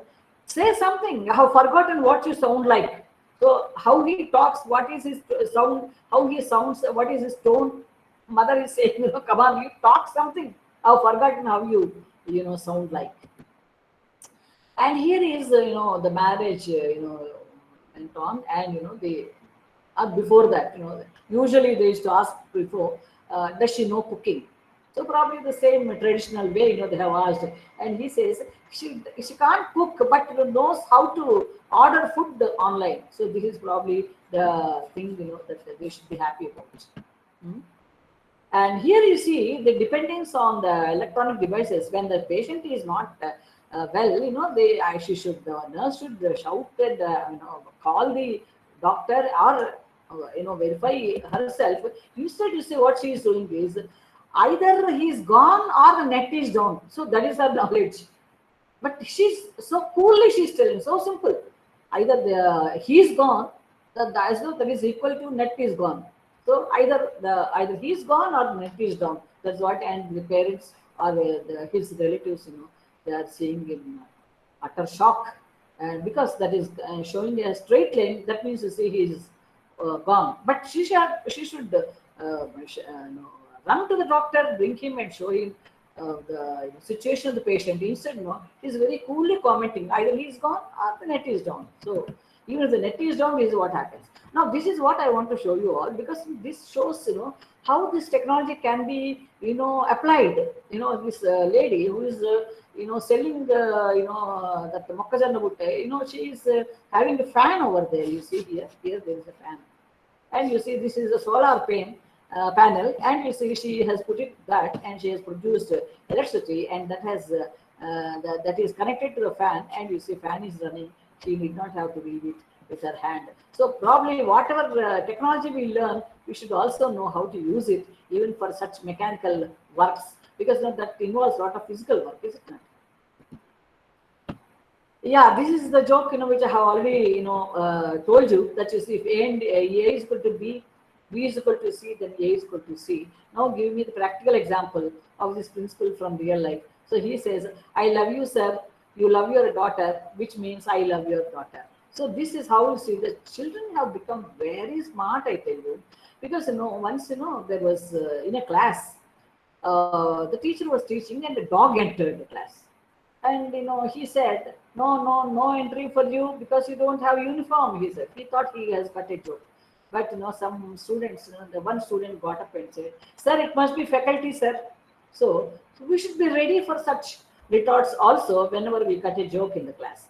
Now you see this Facebook, YouTube, all these things have become so common that the father is asking, "Hi, sweetie, how was school today?" And she says, "You can read all about it on my Facebook, Dad." So look at her age and what she's talking. And here is the teacher, who is asking the student, "What's the date of birth?" He says October 13th. Which year? It's every year. So probably the same trick can be played if the students want to find out the age of the teacher, and let us say they say that "Madam, what is your age, or what's your date of birth?" Then she can say October 13th, and which year, because they want to know the age of this teacher. Then you can always say every year is coming on October 13th. You can use this joke the other way also. Now here I always remember one student who has appeared for a practical examination. I have gone to SV University for conducting practical examinations as an external examiner. There you see the MS Office is what is there in the syllabus. So I asked her name is Shailaja. So I asked her, see, suppose your a document is there in which your name is spelled as Shailaja, but you write Sailaja. So if you want to correct it, what do you do? And that girl thought over for some time and said, I will retype it. I'll delete that and retype it. I said, if it is appearing 4 times in the document, then yes, I do the same thing. Then if suppose there are 10 pages and in each page you see it is coming to 5 and 50 corrections you have to make. Yes, madam, I'll go to all the words, delete them and again read it. Then I said, what for is the computer then? What for is the MS Word then? Then she said, my God, I failed. So I don't know. So I failed. I said, why are you crying like that? First you tell me. Then she said, no madam, I don't know. Maybe I have failed in the examination. She started crying. I said, okay, don't worry. Don't get panicky. Go out, learn, ask somebody, get the answer. I'll again call you at the end of the interview. Then you can come and tell me.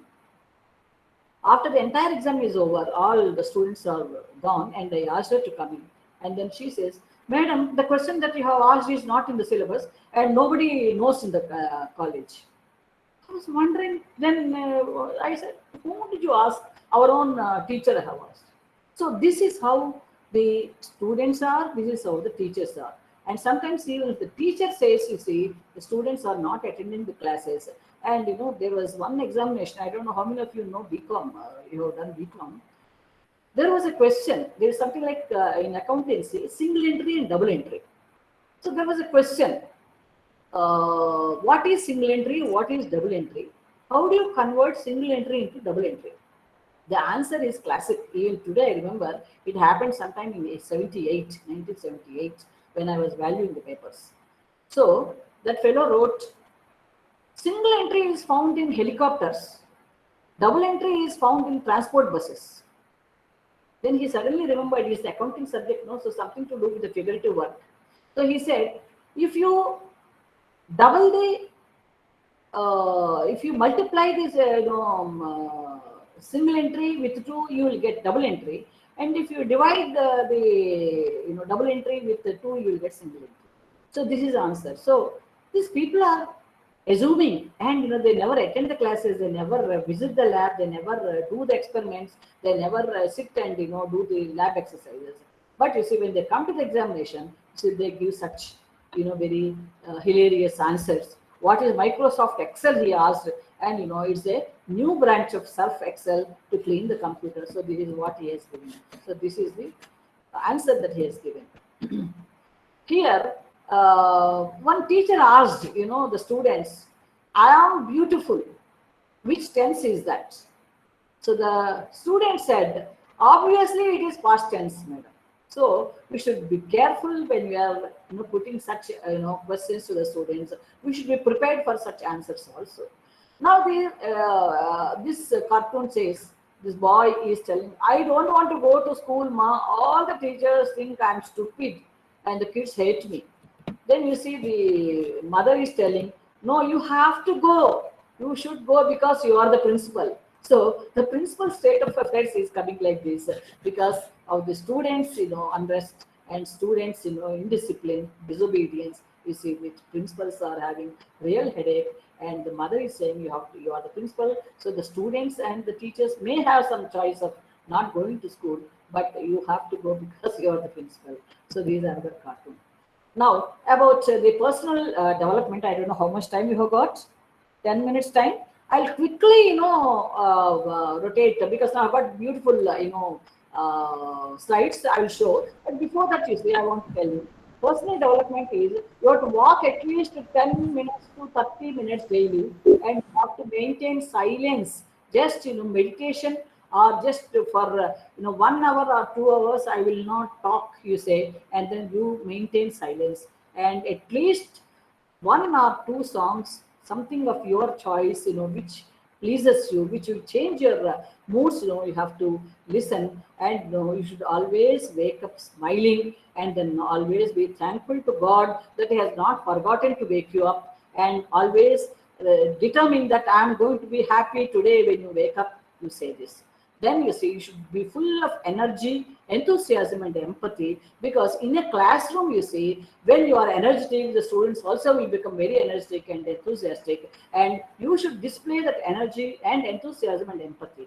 Similarly, you have to play some games. You should tell the students also, even if there is a lot of homework, even if the exams are there, just relax. You play some games, maybe indoor games or maybe outside, but you have to do it. And also you should make the students, or yourself also should, read at least 10 pages out of your textbooks. It should be general reading. You read maybe a story, maybe something, some history, or whatever it is, whatever interests you. Have some novels, some good novels, maybe Wings of the Fire, things like that, or maybe Nehru's books, whatever you like. Probably you can, you should read at least 10 pages.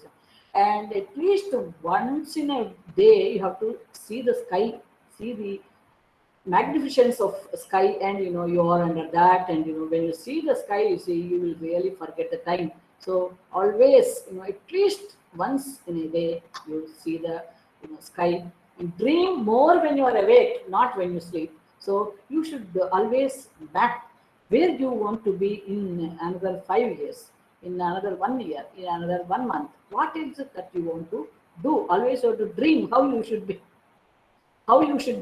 in the view of students, in the view of public, in view of your children. So how you want to project yourself, how you want to be. So dream, and it will become reality in no time.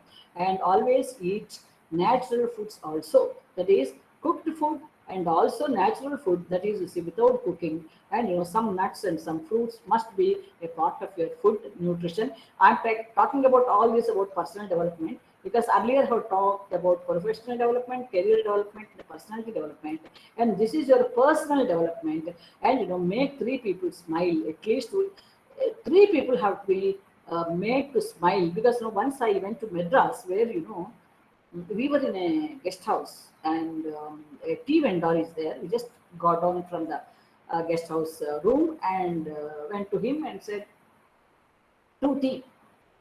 Then he asked me, is it executive tea or ordinary tea, madam? Then I thought, okay, let me ask, what is that executive tea, so that I can order that. Then he said, executive tea is nothing but sugarless tea, madam. Then I said, why do you say that it is executive tea? He said, madam, when you join, you are in a very unimportant seat. But as you grow, you see, your responsibilities will be going, and you see, you will become an executive by the time you come to 40 years or 45 years. And then, so naturally, by that time, you see, you will develop sugar, BP, all sorts of things. So we called it as executive tea. Ordinary tea means any other person can have it. So this is what. So I smiled. Then he said, madam, I want to make 3 people smile, and you are my 3rd person. So my daily quota is over. So that means, you see, if you do something, if you talk pleasantly, or if you say, suppose your friend has won a good saree, instead of feeling the envious, you see, just go and they tell, you see, your saree is very good, you are looking very beautiful today, or you are looking very special today, or something like that. You are very bright today, something like that. Then you see, she smiles and she says, thank you very much. And probably, maybe you have to make people smile, and their mood will change and your mood also will change when you make people smile. Similarly, eliminate disorder, because most of the people are the students because no time they say, and the room will be in such a disorder, their fridge will be in such a disorder, their cupboard will be in such a disorder. It is that has to be, because once Jaggi was there has shown, if at all the things are not folded, the sarees or shirts or whatever, the towels all are not folded, it seems to see if at all they are spread like that in a disorderly manner, I believe negative power emits from such things. Whereas you keep them folded and keep them nicely in a particular set, then you see it will emit positive energy. He has shown it, clearly in a demonstration. So that is probably eliminate a disorder is that is the one. And you will also feel happy whenever you go to that room. Suppose all are spread on the cot or all are spread on the table, you see, you don't feel that very pleasant. Whereas if at all you keep all of them in an order, you see, you feel so nice. Your mind becomes very fresh. So similarly, the next one is you have to be very cautious about your time and food. You should not waste your time and you should not waste your food, because in some countries, you see, one of our industrialist has gone to a hotel where you see has ordered a lot of food, and after eating, he wanted to pay the bill, and then he said, "Why did you waste so much food? You have to pay penalty for that." Then he said, "No, it's my money, it's my food. Why should I pay anything? I have every right to waste it." He said, "No, it's not your money, your food. It is one of the resources of the country, and this food are being used by others who are still, very very hungry, and you have to pay 3 times the bill because you have wasted that food." So that system should come in one hotel or in one marriage function. I saw the boy who was taking all the plates, you see, and is keeping in the dustbin, you see. One fellow left half the food in his plate, and he wanted to throw it there. He said, he stopped. He said, "No, sir, you can't keep the plate here. You eat and then come." He didn't allow. He didn't allow him to, keep that, plate, with a lot of food wasted. So that is how it's, unless such things are forced, probably we will not do that. Maybe we have to make an attempt to not to waste food. Similarly, wasting time. You see, yesterday is a waste paper, today is a newspaper, and tomorrow is a question paper. That means, you see, as thinking about past, and then you see, you will only get tears in your eyes. And thinking about future, you see, tomorrow, what will happen and all that, that will only bring you fears. And if you think of today, think of present, it will give you cheers. So don't waste time. You utilize your time. You live every moment and you enjoy the present time, and don't bother about past, because you can't undo things, and about future, don't bother and don't have any fears, because you see, nothing is in your hands. What will happen is a big question paper, so don't bother about that. So if you are not wasting time, then it's good. Then you see, you will be using your present time properly. And no locks are made without keys. So whenever you have a problem, think coolly, because there is a solution to that. Not one solution, maybe you will have several solutions, maybe you have to choose one of them.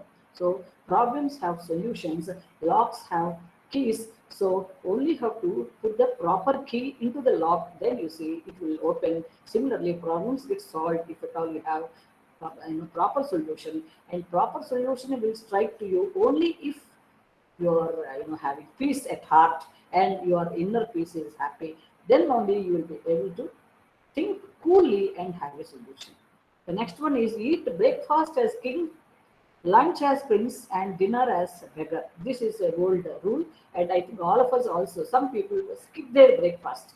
Some teachers, they no time, so they just run, and they have very quickly something. They grab something and eat, but that's not correct. So maybe you have to sit coolly and then eat your breakfast, and then maybe you can cancel all other things, but definitely you must have breakfast, because you are breaking the fast maybe after 10 hours or 12 hours, and unless you keep something, metabolic activity will not start. So in order to see that your metabolic activity starts, you should eat breakfast as a king. That means sumptuous, breakfast you should eat, and you should eat your lunch as a prince. That means not very much, but have some balanced food. But dinner as a beggar. Beggar means he will only have very less food. That means even if you are very rich, you can have a lot of food also. Dinner should be eaten very, very less, so that by the time you go to sleep, the food that you have taken gets digested. Now I will, okay, don't compare yourself with others. Don't give a right to others to make you unhappy, and learn something new every day. Love your body and respect it. Any situation will not remain same. This, I want to tell you one small story. Dharmaja, when in Mahabharata, బాధపడుతూ ఉంటాడు. ఎప్పుడు కూడా మేము హాయిగా అనుభవించింది లేదు రాజ్యం, మాకు ఎప్పుడు చూసినా ఇలాంటి కష్టాలే, మేము న్యాయ ప్రకారం ధర్మ ప్రకారం ఉండడం వల్ల మమ్మల్ని ఇంత బాధలు పెడుతున్నారు, ఇలా ఎన్నాళ్ళు జరుగుతుంది, మేము ఏం తప్పు చేసాము కృష్ణ అని బాధపడతాడు. బాధపడినప్పుడు కృష్ణుడు ఒక చిన్న సజెషన్ రాసి అది మూసేసి పక్కన పెట్టి, నేను వెళ్ళిపోయిన తర్వాత నువ్వు ఓపెన్ చేసి చూడని చెప్పాడు. ఆయన వెళ్ళిన తర్వాత ఓపెన్ చేసి చూస్తే అందులో ఏముంటుందంటే, the situation will not lost long, the situation will change. ఏదైనా సరే పరిస్థితులు మారుతాయి. బ్యాడ్ డేస్ ఉంటే గుడ్ డేస్ వస్తాయి, గుడ్ డేస్ ఉన్నంత మాత్రం ఎప్పటికెలా ఉంటాయి, బ్యాడ్ డేస్ వచ్చే అవకాశం ఉంది. Prepare for the future shock. So అది అలాగే ఉండిపోదు పరిస్థితి. ఎప్పుడైనా సరే ఏ బ్యాడ్ సిచ్యువేషన్ ఉన్నా సరే ఆల్వేస్ హ్యావ్ ఆప్టిమిజం. ఇలాగే ఉండిపోదు, జీవితం మారుతుంది. It will come to you.